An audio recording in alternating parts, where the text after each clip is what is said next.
Hi, this is Phil Hinton and welcome to our latest video review here on avforums.tv. In this episode we're going to look at the Sony VPL HW10 SXRD projector. Unpacking the Sony HW10 left us feeling slightly disappointed with a plastic body design that looks a little cheap. Indeed, this was further confirmed with the controls for adjusting the lens shift and the lens itself appearing to be made mostly from plastic. It certainly looks like Sony are trying very hard to keep the costs down with this budget SXRD machine. However, saying that, it does appear that the money has been spent on the actual performance areas of the design. The lens, named Arc-F, All-Range Crisp Focus, was a quality piece of glass for this price point, with a manual zoom and 65% vertical and 25% horizontal manual shift adjustments. The heart of the VPL HW10 is its Silicon X-Style reflective display panels, or SXRD for short, which offer a full 1920 by 1080 high definition resolution. Contrast is claimed to be in the 30,000 to 1 range, with around 1000 lumens brightness on offer.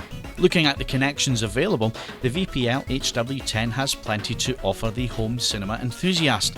There are two version 1.3 HDMI slots, one component, S-Video, PC-RGB and an RS-232 port. The power socket is also positioned to the rear of these inputs, with manual controls for the projector positioned 4 inches higher on the chassis.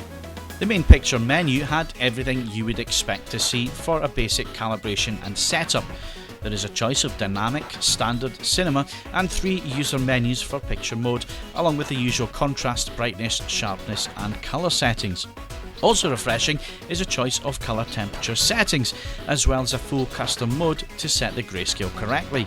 Custom mode 3 is a choice for D65 in a calibration. There are also options for picture processing, including a nifty graphical implementation for mosquito and block noise reduction, and the real colour processing is a fully working 2D colour management system. Sony's SXRD uses a dynamic iris system to improve on black level performance. The system used on the HW10 is adequate in normal use, but again I felt the picture was more consistent and accurate when the iris was not in automatic changing mode. However, the clever thing with this latest system is that you can manually set the iris level to your desired output where it is fixed. This is much the same as JVC's aperture control on the new HD 750. The full range of adjustment is from 0 to 100 in individual steps, giving you superior control of the light output. So that's how the HW10 looks, but how well does it perform? It was time for us to get the calibration equipment out and the measuring gear to see just how well it performs out of the box, and also to see how close we can calibrate it. As you can see, the colour gamut available in cinema mode is very close to the Rec 709 standard, if a little undersaturated. Colour temperature, grayscale or white balance, is also not far away, with the mix just lacking slightly, with red around 10% down and blue 5 to 7% over. The promising thing here is that they all track pretty well, and calibration with the right tools should get this perfect. So overall, the Sony manages to turn in surprisingly good out of the box settings, which will get most users in the right ballpark for accurate viewing, and points to good design from the Sony engineers. However, if you want your display to look at its very best and as close as possible to the playback standards for HD and other material, you need an ISF calibration. Once I was happy that we couldn't tweak any more from the basic settings, it was time to do a full calibration on the HW10. As you can see, the results are very good indeed, with very little error in the colour accuracy and a grayscale that is 1 delta E or under across the range. Gamma is also now capable of hitting the desired 2.2 result, so well done Sony, the HW10 is certainly very accurate. In terms of video processing, the HW10 manages very well with a mixture of various materials and formats.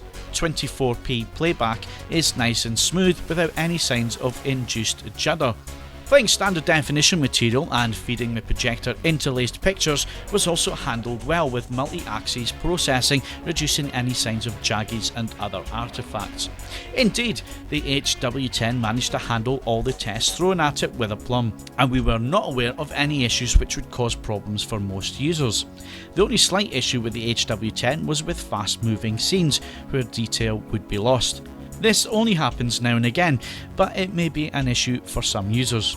Detail levels with the projector's sharpness of image were very good, and the colour balance was excellent with a natural and accurate feel. Black levels are also very good with the Sony and certainly compete with other projectors in its class. While it's not as deep and fluid as the JVC models, the HW10 can certainly compete with the new Panasonic and Mitsubishi in this regard. Out of the box, users will find that the VPL HW10 is a fine performer with an image that looks more expensive than its price tag would suggest. So overall, we were very impressed with the VPL HW10.